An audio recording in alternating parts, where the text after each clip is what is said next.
안녕하세요. 하루 필수 말씀 충전 필큐티 조정환입니다. 오늘 함께 나눌 하나님 말씀은 에베소서 5장 21절에서 33절까지 말씀입니다. 여러분은 그리스도를 두려워하는 마음으로 서로 순종하라고 명령하십니다. 이것이 이제 이 본문을 읽어가는 아주 중요한 키가 될 겁니다. 서로 순종하는 것입니다. 일방적인 순종을 하라고 말하고 있는 것이 아니라 예수 그리스도께서 우리를 위하여서 섬기는 역할로 사셨다면, 그리고 그 순종과 섬김이 죽음과 십자가에까지 이어졌다면 우리도 서로 순종하는 데 어려움이 없어야 됩니다. 그 시대와 상황과 환경과 상관없이 이 서로 순종함과 사랑함이 우리의 삶 전체에 녹아져 있어야 된다는 사실을 우리가 깊이 생각해 봐야 합니다. 우선은 이제 남편과 아내에 대한 이야기를 먼저 나누게 될 텐데요. 아내 된 이 여러분, 남편에게 하기를 주님께 하듯 하십시오. 그리스도께서 교회의 머리가 되심 같이 남편은 아내의 머리가 됩니다. 그리스도께서는 몸의 구주이십니다. 우리가 이 본문을 함께 전에 나눴었던 것처럼 지금 사도 바울은 가정 안에서 남편과 아내의 관계를 예수님과 교회의 관계로 유비해서 지금 설명하려고 하고 있죠. 남편은 아내의 머리가 됩니다 라고 설명하는 것도 교회의 머리는 예수 그리스도다라고 하는 이야기와 동일한 구조를 가지고 있는 것을 우리가 보게 됩니다. 이것이 우리가 어떤 남녀의 차별적 이야기이거나 사도 바울이 남성 우월주의자라고 생각해서는 안 됩니다. 이 본문에서 이야기하고 싶은 것은 이 가장 기본에 깔려 있는 생각 자체는 서로 순종입니다. 그 위에서 남편과 아내의 역할의 차이에 대해서 이야기하고 있는 거예요. 당연히 사도 바울은 남편과 아내, 남자와 여자의 어떤 가치와 그리고 본질적인 평등에 대해서 분명히 인식하고 있는 사람입니다. 우리가 뭐 예를 들어서도 로마서 마지막 16장에 등장하는 편지에 등장하는 여성 제자들에 대해서 쭉 설명할 때 마치 사도와 같은 권위를 가진 사람으로, 그리고 심지어는 이 로마서를 들고 간 사람, 이 베베의 자매 역시 그만한 권위가 있었기 때문에 그 편지를 전달할 수 있었던 것을 우리가 생각을 해본다면 당연히 이 사도 바울이 어떤 가치나 본질적인 차이에 있어서 남성과 여성이 차이가 없다, 본질적으로 하나님 앞에서 동등한 하나님의 형상이라는 것을 인정합니다. 그러나 이 가정 안에서의 어떤 위치와 역할의 차이에 대해서는 이야기하고 있어요. 우리가 이 위치와 역할에까지 평등을 이야기하려다 보니 여러 가지의 문제점이 생길 수 있지만, 하나님께서 본성과 우리의 본질로서 주신 어떤 모습들에 있어서 그 다양성 안에서 일치된 하나를 이야기하고 있다라고 하는 사실을 우리가 에베소서 전체를 통해서 생각을 한다면 남편과 아내의 역할도 마찬가지입니다. 다른 역할이 필요하고 그런 차이가 하나로 뭉쳐졌을 때에, 하나가 되었을 때에 건강한 가정, 건강한 교회, 그리고 하나님께서 그 다양함을 우주적인 교회로 만들어 가실 때에 우리에게 다른 역할들을 제공하고 제시하고 계시다는 사실까지도 이야기해 볼 수 있는 거예요. 교회가 그리스도께 순종하듯이 아내도 모든 일에 남편에게 순종해야 됩니다. 당시에 이제 여성들의 위치나 상황을 생각을 해보면 이 말씀이 조금 더 이해가 될 겁니다. 지금이야 교육 수준이 남성이나 여성이나 동일하게 교육을 받지만 당시에는 그렇지 않아요. 여성들은 교육의 기회 자체가 주어지지 않습니다.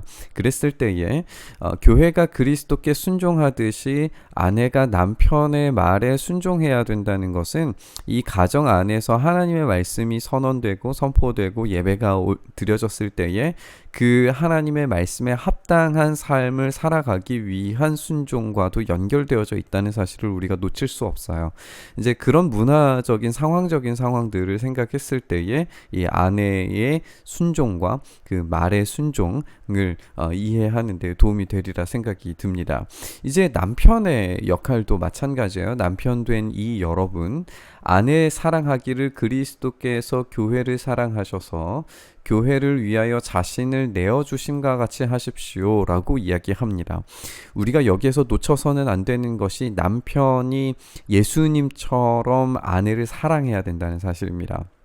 우리는 여성이 남편에게 순종해야 된다라고 하는 차원에서 이 본문을 불편하게 여길 수 있을지는 모르지만 남편들은 이 본문을 더 깊이 생각하고 읽어야 됩니다. 왜냐하면 남편은 예수님이 십자가에 달려 죽으심과 같이 아내를 사랑해야 된다는 이야기입니다. 자신의 모든 것을 다 내어줄 수 있을 정도로 용서하고 사랑해야 된다라고 하는 이야기예요. 이것이 둘 다 이루어졌을 때에 건강한 가정이 이루어질 수 있습니다. 어느 한쪽의 일방적인 희생과 일방적 순종만을 이야기한다면 가정이 건강하게 세워질 수가 없겠죠.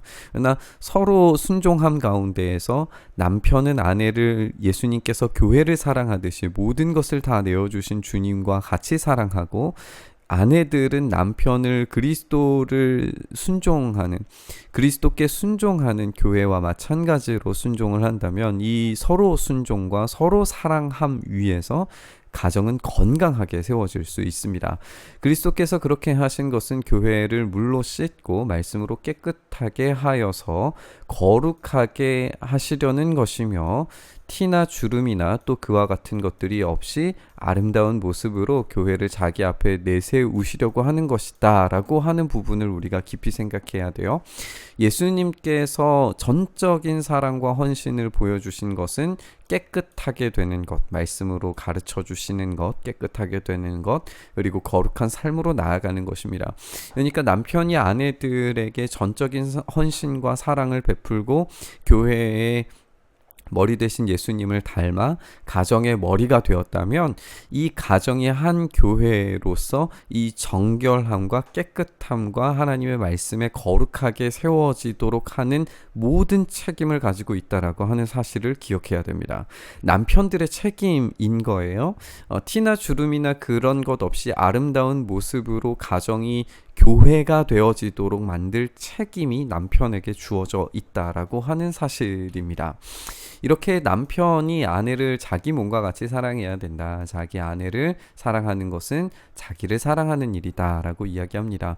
당시의 아내들이 남편의 어떤 소유물 정도로 생각되어지는 상황 가운데에서, 그런 문화적인 배경 가운데에서 남편들이 자기 아내를 자기 몸, 자기 그 자체, 자신 그 자체로 이야기하고 그렇게 사랑하고 섬기라고 이야기하고 있는 것은 매우 진보적인 언행이었다는 사실을 우리가 생각해야 됩니다. 자기 육신을 미워한 사람은 없습니다. 누구나 자기 육신을 먹여 살리고 돌보기를 그리스도께서 교회를 그렇게 하시듯이 합니다. 우리는 그리스도의 몸의 지체입니다. 이 말씀은 이제 에베소서 전체에서 확인할 수 있는 것이죠. 예수님께서 머리가 되시고 교회는 그분의 몸이 되는 겁니다. 그렇기 때문에 각 가정도 이 교회로서 예수님의 지체에 합당한 탁월한 모습, 그리고 사랑의 섬김들이 가득 넘쳐나야 합니다. 그렇기 때문에 사람이 부모를 떠나서 자기 아내와 합하여 둘이 한 몸이 되는 것을 이루어야 합니다. 이 비밀이 크다라고 이야기하는데 그리스도와 교회를 두고 이 말을 합니다라고 이야기하면서 여러분도 각각 자기 아내를 자기 몸과 같이 사랑하고 아내도 자기 남편을 존중하라 이야기하면서 예수님과 교회의 관계가 가정 안에서 동일하게 재현돼야 된다는 사실을 이렇게 강조해주고 있는 것으로 우리가 읽어볼 수 있습니다.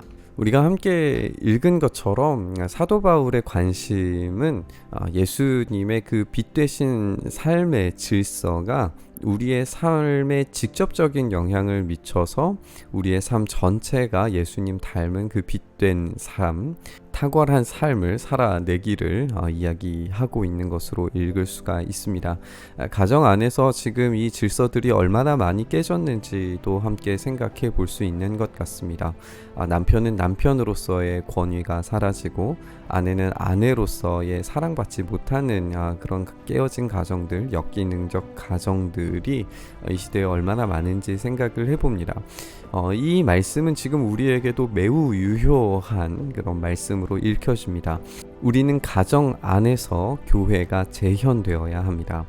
예수님께서 교회를 사랑하시듯이 남편들은 아내를 위하여서 전적인 사랑 주기를 아까워해서는 안 됩니다. 반대로 교회가 주님의 말씀에 전적인 순종을 행해야 하는 것처럼 아내들은 남편을 존경과 사랑으로 섬기는 삶을 살아야 됩니다. 이 서로 섬김과 서로 사랑함이 온전히 이루어져서 이 가정이 교회로 적절하게 온전히 세워졌을 때에 비로소 우리의 진짜 가정의 시작, 진짜 믿음의 실천이 시작될 수 있습니다. 우리가 이 말씀 깊이 생각하면서 우리 가정들 안에서 참된 교회가 온전히 세워질 수 있게 해달라고 함께 기도의 자리로 나아갔으면 좋겠습니다. 주님, 그렇습니다. 우리 가정이 먼저 교회로, 예수님께서 교회를 사랑하신 것처럼, 자기의 모든 것을 버려 사랑하신 것처럼 남편들이 그렇게 아내를 사랑할 수 있게 도와주시고, 교회가 주님의 말씀에 순종하는 것처럼 아내들이 남편을 존경과 사랑으로 높여줄 때에 그 서로 섬김 안에서 온전한 교회의 모습이 가정 안에 재현되어 우리 모두가 참된 질서 안에서, 빛된 질서 안에서 이 시대의 깨어진 가정의 모습을 닮아가는 것이 아니라 참된 주님의 교회의 모습이 가정 안에 재현될 수 있도록 주여 은혜에 더하여 주시옵소서. 이렇게 우리의 각 가정들을 붙드시고 인도하시길 간절히 소망하며 우리 주님 예수님 이름으로 기도드리옵나이다. 아멘.